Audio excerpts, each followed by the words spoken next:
क्या हुआ जब अयोध्या की सरयू नदी के ऊपर एक लड़की अचानक दौड़ने लगी। यह चमत्कार देखकर वहां खड़े हजारों लोग आश्चर्यचकित हो गए। जी हां दोस्तों, आपने बिल्कुल सत्य सुना।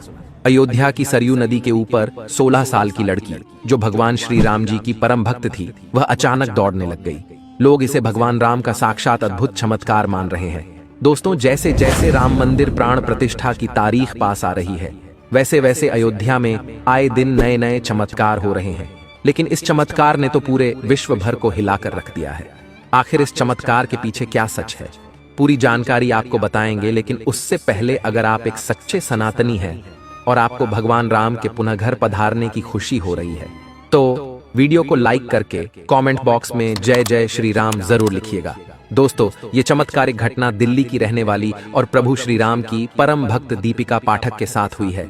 दीपिका और उसके माता पिता का हर एक हिंदू की तरह सपना था कि राम लल्ला के मंदिर का निर्माण हो। और जब यह सपना 22 जनवरी को पूरा होने वाला है, क्योंकि श्री राम लल्ला की प्राण प्रतिष्ठा होने वाली है, तो इस खास पल को देखने दीपिका अपने माता पिता के साथ अयोध्या आई हुई थी। दीपिका अपने माता पिता के साथ पूरी अयोध्या घूमी।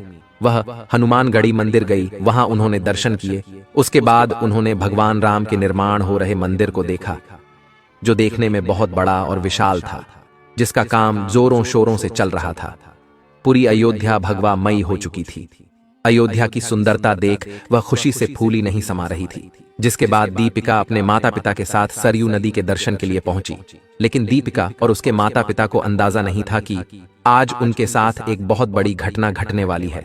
दोस्तों, आप लोगों को बता दें कि यह वही सरयू नदी है जिसके पास राजा दशरथ ने दुर्घटनावश श्रवण कुमार को तीर से मार दिया था। दोस्तों, पूरी रामायण सरयू नदी से ही शुरू हुई थी और सरयू नदी से खत्म भी हुई। जहां राजा दशरथ एक बार शिकार पर निकले थे, तब श्रवण कुमार अपने अंधे माता पिता के लिए सरयू नदी से पानी लेने गए थे। तभी उसी वक्त दुर्घटनावश राजा दशरथ द्वारा तीर श्रवण कुमार को लग गया था और उनकी मृत्यु हो गई थी। उसके बाद राजा दशरथ श्रवण कुमार के माता पिता को पानी देने गए थे, और जब श्रवण कुमार के अंधे माता पिता को इस घटना के बारे में पता चला, तो उन्होंने राजा दशरथ को श्राप दे दिया कि जिस तरह हम अपने पुत्र के लिए तड़प रहे हैं, उसी तरह तुम भी अपने पुत्र के लिए तड़पोगे। और फिर हुआ भी यही। राजा दशरथ के बेटे प्रभु राम 14 साल के लिए वनवास को चले गए, अपने भाई लक्ष्मण और अपनी पत्नी सीता के साथ। फिर कुछ समय बाद राजा दशरथ ने अपने पुत्र राम और लक्ष्मण के वियोग में अपने प्राण त्याग दिए, और वनवास जाने के बाद ही पूरी रामायण हुई। तो दोस्तों, यह सत्य है कि रामायण की शुरुआत ही सरयू नदी से हुई थी। सरयू नदी पार करके ही भगवान राम ने वन की तरफ कदम आगे बढ़ाए थे, और उसे पार कर ही पुनः वह 14 वर्ष बाद अयोध्या लौटे थे। लेकिन दोस्तों, अब इतिहास पुनः दोहरा रहा है। दरअसल जब दीपिका सरयू नदी के तट पर फोटो ले रही थी, तो उसका पांव चिकने पत्थर पर लग गया और वह अचानक नदी में फिसल गई। और नदी के तेज बहाव होने के कारण वह आगे बहने लगी। उसके पिता ने उसे बचाने की कोशिश करी, लेकिन बहाव तेज होने के कारण वो कुछ नहीं कर सके। उन्होंने वहां खड़े सभी लोगों से मदद मांगी, लेकिन कोई मदद नहीं कर पा रहा था। अपनी बेटी को नदी में बहता देख दीपिका के माता पिता फुट फुट कर रोने लगे। उनकी बेटी उनके सामने नदी में बह गई थी। वहां खड़े सभी लोग मजबूर थे, कुछ कर नहीं पा रहे थे। लेकिन उन लोगों को अंदाजा भी नहीं था कि वहां प्रभु श्री राम का एक बहुत बड़ा चमत्कार होने वाला है। करीब 2 से 3 मिनट के बाद दीपिका के माता पिता हिम्मत हार रहे थे। सभी लोग बोल रहे थे कि इतने बहाव में तो लड़की मर गई होगी। लेकिन अचानक से सबके सामने जो हुआ वह देख सबके होश उड़ गए। दीपिका सरयू नदी के ऊपर दौड़ती नजर आ रही थी। यह देख वहां खड़े सभी लोग जय जय श्री राम के नारे लगाने लगे, क्योंकि यह एक बहुत बड़ा चमत्कार था। मात्र 16 साल की लड़की सरयू नदी के ऊपर चल रही थी, मानो जैसे कोई जमीन के ऊपर चल रहा हो, और वह नदी के ऊपर चलते चलते अपने माता पिता के पास आ गई। सभी लोग यह नजारा देखकर आश्चर्यचकित थे। फिर जब उसके माता पिता ने दीपिका से पूछा कि यह सब कैसे हुआ, तब दीपिका ने बताया कि जब मैं नदी में बह रही थी तो मैंने प्रभु श्री राम का ध्यान किया, और मुझे पता ही नहीं चला कि मैं कब पानी के ऊपर आ गई। जिसके बाद मैं उठकर नदी के ऊपर चलने लगी। मुझे ऐसा लग रहा था जैसे मैं जमीन पर चल रही हूँ। ये सुनकर वहां खड़े सभी लोग जय जय श्री राम के नारे लगाने लगे। दोस्तों, वाकई में यह चमत्कार आज तक का सबसे बड़ा चमत्कार था प्रभु श्री राम जी का, क्योंकि जब भक्त परेशानी में हो तो भगवान राम जरूर आते हैं अपने भक्त की रक्षा करने। और ये तो राम जन्मभूमि थी, फिर प्रभु अपने भक्त को अपनी भूमि पर कैसे मरने देते। दोस्तों, 22 जनवरी को राम लल्ला पुनः अपने महल में विराजने वाले हैं, और यह सब चमत्कार देखकर ऐसा लग रहा है जैसे साक्षात प्रभु राम अपने घर आ चुके हैं, अपने भक्तों के बीच। सरयू नदी में दीपिका का चलना और जामवंत के जैसे भालू का दिखना, फिर जटायु जैसे गिद्धों का दिखना, ये सब आम बात नहीं है। पूरे देश में दिवाली जैसा माहौल बन चुका है और पूरे विश्व में राम मंदिर चर्चा का विषय बन चुका है। दोस्तों, कई सालों की तपस्या के बाद, कई सालों के इंतजार के बाद 22 जनवरी को हम इस भव्य ऐतिहासिक पल के साक्षी बनेंगे, जहां 500 वर्ष बाद राम जी अपने मंदिर में विराजेंगे। दोस्तों, राम मंदिर निर्माण के लिए कई हजारों लोगों ने अपने प्राणों की आहुति दी, लेकिन आज कुछ नेता लोग राम मंदिर को लेकर कई विवादित बयान दे रहे हैं और हजारों नहीं करोड़ों सनातनियों की आस्था के साथ खिलवाड़ कर रहे हैं। विपक्षी पार्टी के कुछ नेता राम मंदिर की प्राण प्रतिष्ठा को एक राजनीतिक कार्यक्रम बता रहे हैं और कह रहे हैं कि यह तो बीजेपी वालों ने बनाया है। लेकिन हम उन हिंदू विरोधी नेताओं से बस इतना कहना चाहते हैं कि यह राम मंदिर करोड़ों हिंदुओं के त्याग और बलिदान के बाद आज पुनः निर्माण हो रहा है। राम मंदिर निर्माण के लिए करोड़ों हिंदुओं ने देश के अलग अलग कोनों से और साथ ही विदेश में रहने वाले हिंदुओं ने भी अपनी मेहनत की कमाई का कुछ हिस्सा राम मंदिर निर्माण के लिए चंदे में दान दिया था।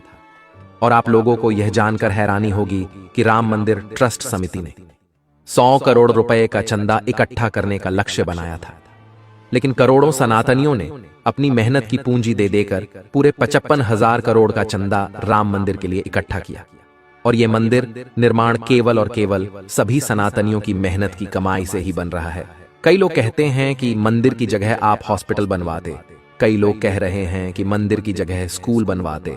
तो हम उन हिंदू विरोधी लोगों से बस इतना ही कहेंगे कि मंदिर का निर्माण सरकार ने अपने पैसे से नहीं, बल्कि हम हिंदुओं ने अपनी मेहनत की कमाई से, अपनी श्रद्धा से करवाया है। और प्रभु श्री राम जब पुनः अपने घर पधार रहे हैं तो एक एक सनातनी हिंदू का आज सर गर्व से ऊंचा हो रहा है। ऐसा महसूस हो रहा है जैसे कोई पिता हजारों वर्ष बाद अपनी संतानों के पास आ रहे हो। दोस्तों, रामलला के पुनः आगमन के लिए देश के कई अलग अलग कोनों से उपहार आ रहे हैं। चित्रकूट यानी कि भगवान रामलला का ननिहाल। ये राम जी ने करीब 11 वर्ष बिताए थे। जब रामलला वनवास के लिए अपने भाई लक्ष्मण और सीता के साथ निकले थे, तब वह चित्रकूट अपने ननिहाल रुके हुए थे। और जब राम जी के भाई भरत अयोध्या लौटे थे और तब उनको पता चला कि उनके भाई प्रभु श्री राम वनवास के लिए गए हैं, तब वे प्रभु श्री राम को वापस अयोध्या लेने चित्रकूट गए हुए थे। लेकिन भगवान राम ने उनको अपने चरण पादुका देकर पुनः अयोध्या लौटा दिया था। उसी चित्रकूट से भगवान श्री राम जी की चरण पादुका अयोध्या भेजी जा रही है। आपको बता दें कि त्रेता युग में जो घटनाएं घटी, उसी को ताजा करने के लिए भारत सरकार के संस्कृति मंत्रालय और राम भक्त संगठनों के सहयोग से धर्मनगरी चित्रकूट से भगवान श्री राम की भव्य चरण पादुका यात्रा निकाली गई है। यह यात्रा भरतकूप मंदिर से शुरू होकर अयोध्या तक जाएगी। दोस्तों, भगवान श्री राम की चरण पादुका यात्रा में भरत मंदिर में रखे भगवान श्री राम के चरण पादुका को भरतकूप कुआं से जल लेकर उन्हें स्नान कराया गया है और उनकी विधि विधान से पूजा भी हुई है। और उसके बाद चरण पादुकाओं को रथ में रखा गया। साथ ही इस यात्रा में 3 रथ शामिल है, जिसमें भगवान श्री राम की सुंदर झांकियां भी हैं। साथ ही हम आपको बता दें कि देश के कई कोनों कोनों से हिंदू और श्री राम जी के परम भक्त पैदल यात्रा करके अयोध्या जा रहे हैं भगवान राम लल्ला के दर्शन करने। तो कुछ लोग साइकिल से यात्रा कर रहे हैं, वहीं कुछ लोग बैलगाड़ी से हजारों किलोमीटर की यात्रा कर रहे हैं, तो वहीं कुछ श्री राम जी के खास परम भक्त घुटनों से चल चल कर अयोध्या धाम पहुंच रहे हैं। मैं आ रहा हूं प्रभु आपसे मिलने अयोध्या धाम। जय सिया राम, जय जय सिया राम। साथ ही कुछ ऐसी चमत्कारिक घटनाएं भी देखने को मिल रही हैं कि मथुरा से हजारों संख्या में बंदर अयोध्या पहुंच रहे हैं भगवान राम लल्ला के स्वागत के लिए। क्योंकि जब राम जी की सेना में वानर थे, तो फिर जब भगवान राम पुनः अयोध्या लौट रहे हैं तो वानर क्यों शामिल नहीं होंगे। दोस्तों, 22 जनवरी को प्राण प्रतिष्ठा के इस खास मौके पर देश और विदेश की कई महान हस्तियों को बुलाया जा रहा है, जिसमें नेता लोगों के साथ साथ फिल्मी सितारे और क्रिकेट जगत के भी महान सितारे देखने को मिलेंगे। अयोध्या में 16 जनवरी से प्राण प्रतिष्ठा के कई सारे कार्यक्रमों की शुरुआत हो चुकी है और यह कार्यक्रम करीब 7 दिनों तक लगातार चलेंगे। लेकिन कई लोगों का और कई विपक्षी नेताओं का कहना है कि राम मंदिर का निर्माण अभी पूरा नहीं हुआ है और फिर भी मोदी सरकार आने वाले चुनाव को देखते हुए प्राण प्रतिष्ठा का कार्यक्रम पहले करवा रही है, जिससे उनको आने वाले चुनाव में बहुत मदद मिलेगी। लेकिन आप लोगों को हम बता दें कि भारत में कई ऐसे मंदिर हैं जिनका कार्य सालों तक चलता रहता है। मंदिर निर्माण का कार्य कभी भी रुकता नहीं है, लेकिन अगर मंदिर का गर्भगृह पूरी तरह से निर्मित हो चुका हो तो वहां पर भगवान की प्राण प्रतिष्ठा की जा सकती है, क्योंकि भगवान के लिए उनका घर केवल और केवल गर्भगृह होता है।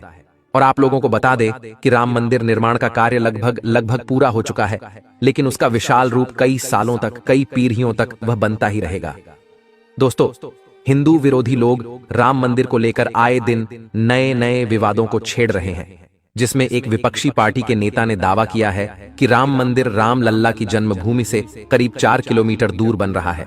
यानी कि जिस स्थान पर बाबरी मस्जिद को ढाया गया था, जहां राम जी की मूर्ति प्रकट हुई थी, उस स्थान से करीब 4 किलोमीटर दूर मंदिर बन रहा है।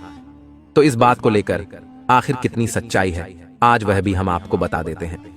दोस्तों, इस बात को लेकर श्री राम जन्मभूमि तीर्थ क्षेत्र मंदिर के ट्रस्ट ने संजय राउत के इस दावे को पूरी तरह गलत बताया है।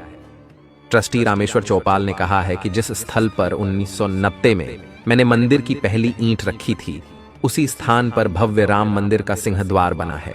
वही मंदिर के प्रधान पुजारी आचार्य सत्येंद्र दास का कहना है, 1992 से मैं उसी स्थल पर गर्भगृह में पूजा करता रहा हूँ। राम लल्ला टाट के मंदिर में उसी स्थान पर विराजमान रहे जहां विवादित ढांचा के गुंबद रखे गए थे। तो दोस्तों, ये बात सरासर झूठ थी, बल्कि राम मंदिर का निर्माण उसी स्थल पर हो रहा है जहां विवादित ढांचा ध्वस्त करने के बाद रामलला टेंट में 1992 के बाद से रह रहे थे। और जब 2019 में सुप्रीम कोर्ट का फैसला आया था और उसके बाद भव्य मंदिर निर्माण का काम शुरू हुआ था, तो टाट के मंदिर से रामलला को फाइबर के मंदिर में स्थापित किया गया और वहां के मुख्यमंत्री योगी जी ने बाकायदा अनुष्ठान करके रामलला को स्थापित किया था। जब टेंट वाले मंदिर में जो गर्भगृह था, उसे चिन्हित करके वहां केसरिया झंडा लगा दिया था और वह झंडा आज भी लगा हुआ है और उसी जगह मंदिर का निर्माण हुआ है। साथ ही दोस्तों, जहां पूरे भारत में उत्सव का माहौल बन रहा है, वहीं राम मंदिर निर्माण के इस कार्यक्रम का कुछ लोग गलत फायदा भी उठा रहे हैं और अपनी अपनी जेब भरने में लगे हुए हैं। जहां कई ऐसी खबरें आई हुई हैं कि कुछ लोग भगवान श्री राम जी की प्रसाद के नाम पर हजारों लाखों लोगों से ठगी कर रहे हैं। इंटरनेट और ऑनलाइन कई लोगों ने राम लल्ला की प्रसादी का झूठा वितरण शुरू कर दिया है और हम आप लोगों को यही बताना चाहते हैं कि यह सरासर झूठ है। साथ ही व्हाट्सएप पर और अन्य सोशल मीडिया पर कुछ लोग 22 जनवरी राम मंदिर प्राण प्रतिष्ठा के VIP पास को बेचते हुए पाए गए हैं, जो लोगों से लाखों रुपए मांग रहे हैं और कह रहे हैं कि VIP पास आपको दिया जाएगा, जिससे आप 22 जनवरी को राम मंदिर में हो रहे प्राण प्रतिष्ठा कार्यक्रम में शामिल हो सकते हैं। आपको बता दें कि यह पास सरासर नकली होते हैं और हजारों लोगों से लाखों रुपए भी ठग लिए गए हैं। तो हम भी आप लोगों से यही कहना चाहते हैं कि कोई भी राम मंदिर को लेकर एक भी रुपया किसी को ना दें, जब तक सरकार खुद आगे रहकर इसके बारे में जानकारी न दे। आपको बता दें कि 9 नवंबर 2019 को सुप्रीम कोर्ट ने अयोध्या को राम लल्ला का जन्म स्थान मानते हुए पूरी जमीन राम लल्ला को सौंपने का फैसला किया था, जिसके बाद 3 महीने के अंदर ही मंदिर निर्माण के लिए ट्रस्ट बनाया गया और मस्जिद के लिए भी अलग से 5 एकड़ भूमि देने को कहा गया था। तो इसके बाद मुस्लिमों को करीब 5 एकड़ जमीन मस्जिद निर्माण के लिए अयोध्या में ही दूर दी गई है। दोस्तों, 22 जनवरी की तैयारियां खूब जोरों शोरों से देश में हो रही है, जहां पटाखों की बिक्री में जबरदस्त उछाल आया हुआ है। जो पटाखा 100 रुपए का पहले मिलता था, आज वह लगभग 150 से 200 रुपए में मिल रहा है। साथ ही भगवा झंडों की पूरे देश में कमी हो चुकी है, इतने भगवा झंडे आज बिक रहे हैं। और करीब 16 जनवरी के बाद से ही फूलों का व्यापार भी बहुत जोरों शोरों से हो रहा है और फूलों की कीमतें भी बहुत ज्यादा बढ़ गई हैं। हम आप लोगों से भी विनती करते हैं कि 22 जनवरी के दिन आप भी अपने घर को दिवाली की ही तरह सजाएं, घर पर लाइट लगाएं, दिए लगाएं, पटाखे जलाएं, हार पुष्प लगाकर अपने घर को सजाएं। तो दोस्तों, अगर आप भी राम मंदिर निर्माण को लेकर खुश हैं, तो अभी के वीडियो को लाइक करें और सभी लोग नीचे कमेंट बॉक्स में जय श्री राम जरूर लिखें।